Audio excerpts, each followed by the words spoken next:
बारंबारी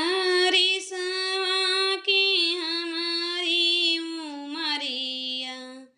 बबोरे रचले बिया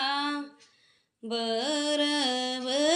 सवा की हमारी उमरिया पप मोरी रचले बिया भैया की रखे पापा अपने साथवा